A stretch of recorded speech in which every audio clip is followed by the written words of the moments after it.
talk about the eastern forest animals of North America. Eastern forests. Oaks, maples, beech, and other deciduous trees dominate these forests. They once covered the entire eastern side of North America, but large areas have been destroyed to build cities and create farmland. The forests that remain contain a wide variety of smaller trees, shrubs, ferns, and fungi, as well as the splendid trees. They are rich in wildlife too, with a particularly wide variety of birds and amphibians.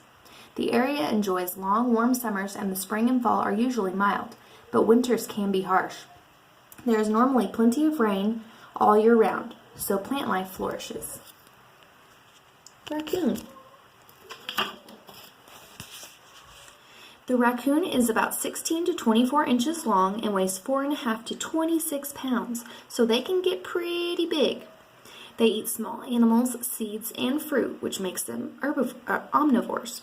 They have 3 to 4 babies, and they live in North and Central America.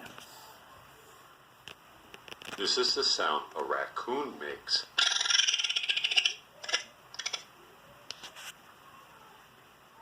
Raccoon.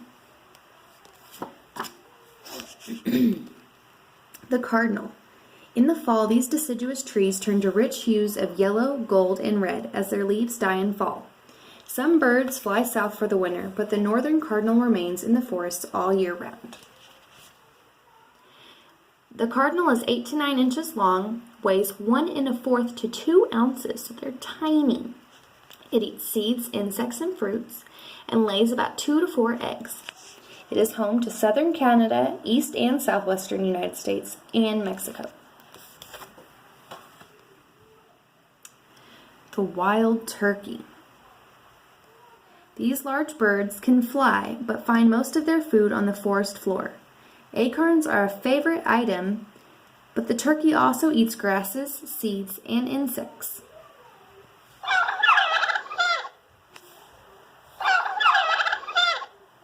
A turkey. Next we have chipmunks. This is a chipmunk in hibernation.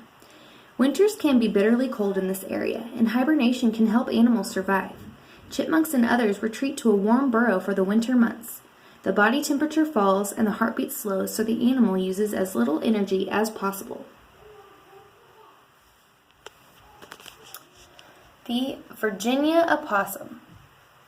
As an expert climber, this marsupial spends much of its life in trees. It feeds on anything it can find, including nuts, small animals, garbage, and carrion.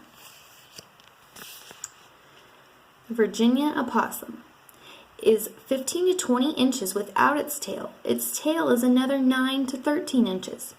It weighs 6 to 12 pounds and eats fruits and small animals, so it is an omnivore. It can have up to 18 babies, and it lives in North, Central, and South America. The possum. Next we have our forest salamanders. There are more salamanders in these forests than anywhere else on Earth. They live in and around streams and hide in damp spots under logs and rocks. Most feed on insects, worms, and other small creatures. We have a long-tailed salamander, pygmy salamander, black-bellied salamander. This one is called Jordan salamander, eastern hellbender, and the mud puppy.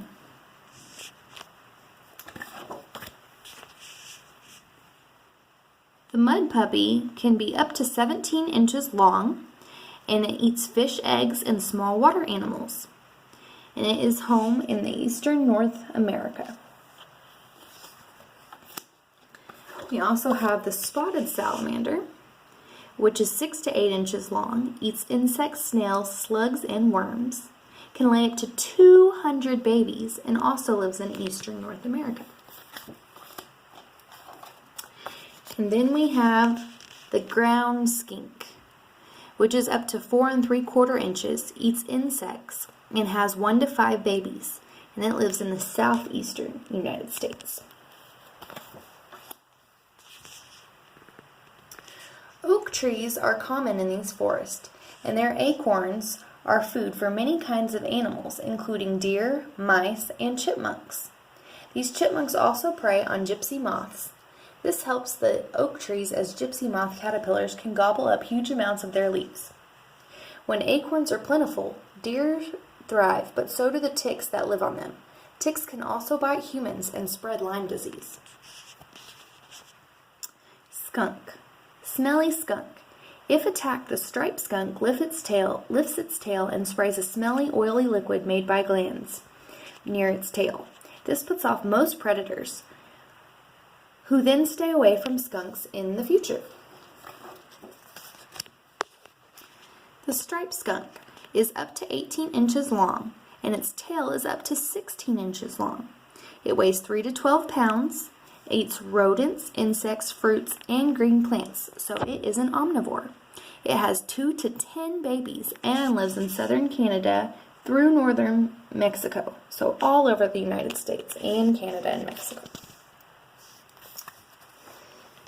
Next we have the speedy hunter. Around the snout of the star-nosed mole are 22 highly sensitive tentacles. The mole uses these to sniff out prey on land and in water with astonishing speed.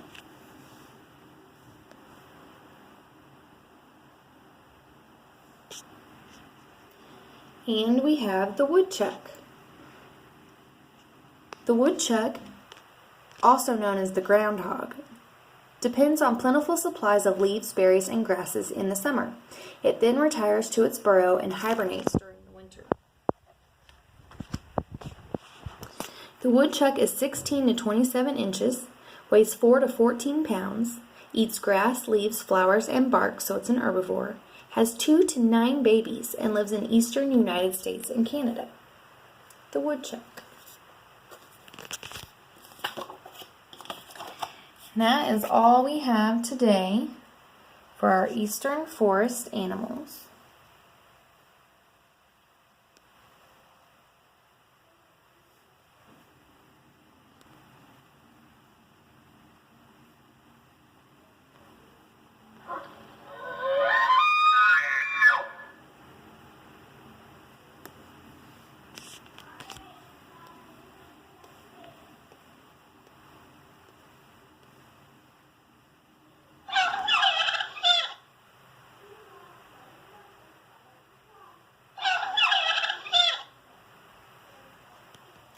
Tomorrow we will learn about more regions of North American animals.